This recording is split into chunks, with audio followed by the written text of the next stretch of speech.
चलिए खबरों की ओर रुख करेंगे, जहां बिहार में राजनीतिक सरगर्मियां बढ़ गई है। दरअसल विकासशील इंसान पार्टी के तीनों विधायक मिश्री लाल यादव, राजू सिंह और स्वर्णा सिंह ने वीआईपी सुप्रीमो मुकेश सहनी को बड़ा झटका दिया है। तीनों विधायकों ने पार्टी छोड़ करके बीजेपी को समर्थन दिया है। विधायकों के बीजेपी के पाले में चले जाने के बाद अब मंत्री मुकेश सहनी अकेले पड़ गए हैं।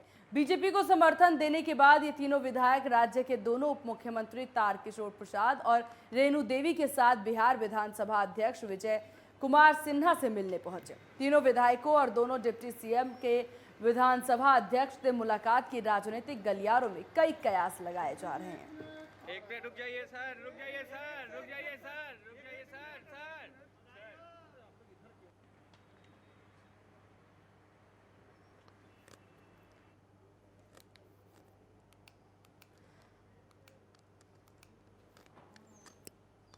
तो बिहार के पटना से खबर सामने आ रही है, जहां एक बार फिर राजनीतिक गलियारों में हलचल देखने को मिल रही है।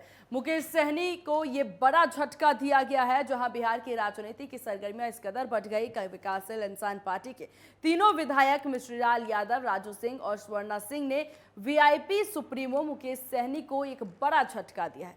बता दें आपको कि तीनों विधायकों ने पार्टी छोड़ करके बीजेपी को समर्थन देना शुरू कर दिया। अब इससे इनको कितना नुकसान होगा और आगामी समय में क्या कुछ चुनौतियों का सामना उन्हें करना पड़ेगा, ये देखने वाली बात होगी। रुक जाइए सर, रुक जाइए सर, रुक जाइए सर, रुक जाइए सर, सर। जैसी करनी वैसी भरनी, जैसा कीजिएगा वैसा ही पाइएगा। मुकेश सहनी जी को जो 11 गो सीट भारतीय जनता पार्टी ने अपने कोटे से दी थी, उसमें जो एमएलए जीत के आए थे, सब के सब भारतीय जनता पार्टी में विश्वास करने वाले लोग थे और सबके सबने भारतीय जनता पार्टी पर ही विश्वास रखा। उनको भारतीय जनता पार्टी ने मंत्री बनाया बिहार में, लेकिन उसके बाद उत्तर प्रदेश से लेकर बिहार तक भारतीय जनता पार्टी के विरोध कर रहे थे। तो जैसा करनी वैसा भरनी, जो किया तो उनको छोड़कर लोग भागा। और इसी खबर पर तमाम जानकारी के साथ हमारे संवाददाता संजीव कुशवाहा हमारे साथ जुड़ गए। संजीव, ये बहुत बड़ा झटका है अब वीआईपी सुप्रीमो के लिए, किस तरीके से अब उनकी तरफ से प्रतिक्रिया सामने आ रही है?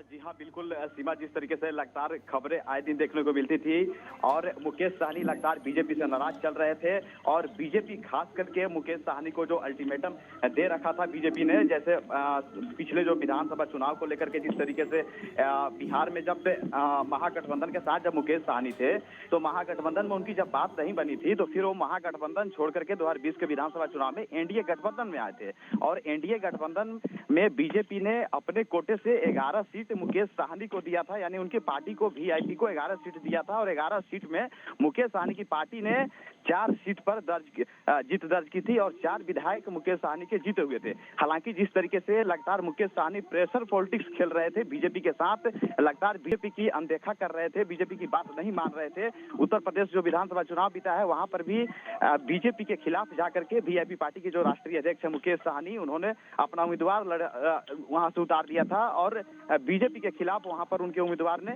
चुनाव लड़ा और लगातार मुकेश सहनी बीजेपी के कहीं ना कहीं विरोधी दल के रूप में यूपी में उभर करके सामने आए थे, जिसके बाद लाख कोशिश किया गया था बीजेपी की तरफ से कि आप यूपी विधानसभा चुनाव मत लड़िए, बीजेपी को वहां पर समर्थन दीजिए। हालांकि मुकेश सहनी ने बीजेपी की एक भी बात नहीं सुनी और उत्तर प्रदेश विधानसभा चुनाव में अपना उम्मीदवार उतार दिए, जिसका खमियाजा अब बिहार में मुकेश सहनी को भुगतना पड़ा है। मुकेश सहनी को बीजेपी ने एक बड़ा झटका दिया है और जो उनके 3 विधायक अभी फिलहाल थे और एक मुजफ्फरपुर जिले के बोचहा विधानसभा सीट है जहां पर वहां पर अभी उपचुनाव होने वाला है 12 अप्रैल को, जो कि एक सीट वहां पर खाली हो गई थी, वीआईपी के ही उम्मीदवार थे वहां से जीते हुए मुसाफिर पासवान, जो कि बोचहा सीट खाली हुई है, वो वीआईपी पार्टी के कोटे से वहां से विधायक जीते हुए थे, जो कि बीते दिन एनडीए गठबंधन की तरफ से यानी कि बीजेपी ने अपना उम्मीदवार दे दिया और वीआईपी की सीट वहां पर छीन ली कहीं ना कहीं बीजेपी ने, जिसके बाद से मुकेश सहनी काफी नाराज थे और नाराजगी वो लगातार जाहिर इस कदर किए कि सबसे देखने को मिलेगा कि जैसे बीजेपी में ये मंत्री गए, बीजेपी को हालांकि फायदा होता नजर आएगा, लेकिन यहाँ मुकेश सहनी को एक बड़ा झटका लगता नजर आ रहा है। आपको बहुत शुक्रिया संजीव तमाम जानकारी साझा करने के लिए। वहीं हैदराबाद में बड़ा हादसा हो गया। यहाँ बोयागुडा इलाके में एक कबाड़ गोदाम में आग लगने से 11 लोग जिंदा जल गए। मारे गए 11 लोगों में 10 बिहार से थे। ये लोग बिहार के छपरा के आजमपुरा गांव के थे और हैदराबाद में कबाड़ गोदाम में काम करते थे। आग लगने की वजह शॉर्ट सर्किट बताई जा रही है। हैदराबाद डीसीपी सेंट्रल जोन ने बताया कि सभी 11 शवों को बाहर निकाल लिया गया है। इन्हें अस्पताल में ले जाया गया है, जहां शवों का पोस्टमार्टम और आगे की कार्रवाई होगी। मारे गए सभी मजदूर बिहार से थे। घटना के बाद बिहार में परिवार के लोगों का रो रो कर बुरा हाल हो रहा है। मृतक की पत्नी बार बार रोते हुए बेहोश हो जा रही है। घटना की सूचना मिलते ही सारण जिले के आरजेडी अध्यक्ष सुनील राय और अमनौर हरनारायण के पूर्व मुखिया विजय कुमार विद्यार्थी अमनौर उप प्रमुख विवेकानंद ने मौके पर पहुंचकर परिवार के लोगों को सांत्वना दी। वहीं हैदराबाद में हुए अग्निकांड में जिंदा जले मजदूरों में 3 मजदूर बिहार के कटिहार जिले से थे। मजदूरों के गांव में जैसे ही खबर पहुंची तो चीख पुकार मच गई। प्रशासन से मिली सूचना पर प्रखंड के राजस्व पदाधिकारी ने जिला प्रशासन को मृतकों की सूची भेजी। फलका प्रखंड क्षेत्र के टापुआ गांव से 2 मजदूरों की पहचान हुई है, जबकि तीसरा मृतक मजदूर कुर्सेला प्रखंड क्षेत्र से है। मृतकों के घर पर मातम पस रहा है।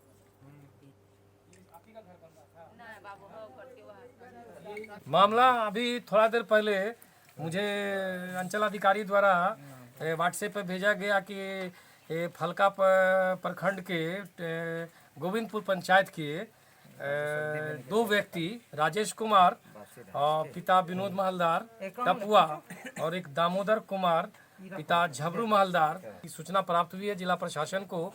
और इसका जो डिटेल्स है हमको इसका जानकारी लेकर के हमको अब हम लोगों को इसको जानकारी देना है, ताकि सरकार के स्तर से जो इसको मुआवजा का जो प्रावधान होगा वो प्रावधान के तहत हम लोग इसके लिए रिपोर्ट हम लोग डिस्ट्रिक्ट एडमिनिस्ट्रेशन को कर देंगे। उधर 11 मजदूरों की मौत मामले में सीएम नीतीश कुमार ने गहरा दुख जताया है। उन्होंने कहा कि यह घटना बहुत दुखद है। राज्य सरकार हादसे में मरने वालों के परिजनों की सहायता के लिए हर संभव उपाय करेगी। फिलहाल सभी मृतकों के परिजन को 2-2 लाख की सहायता राशि देने की घोषणा की गई है। सीएम ने कहा कि तेलंगाना राज्य सरकार की ओर से भी 5-5 लाख के मुआवजे की घोषणा की गई है। सीएम ने यह भी कहा कि मृतकों के आश्रितों के भरण पोषण का उचित इंतजाम किया जाएगा। बहुत दुखद है और वहाँ की सरकार ने भी इसके बारे में सब कुछ ऐलान किया है।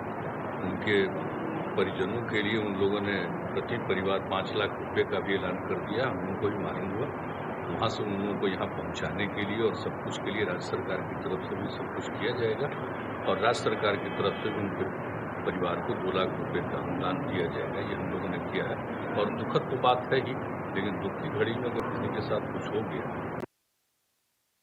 और इन्हीं खबरों के साथ बिहार झारखंड के इस बुलेटिन में बस इतना ही। बने रहिए नेटवर्क 10 के साथ। जय हिंद।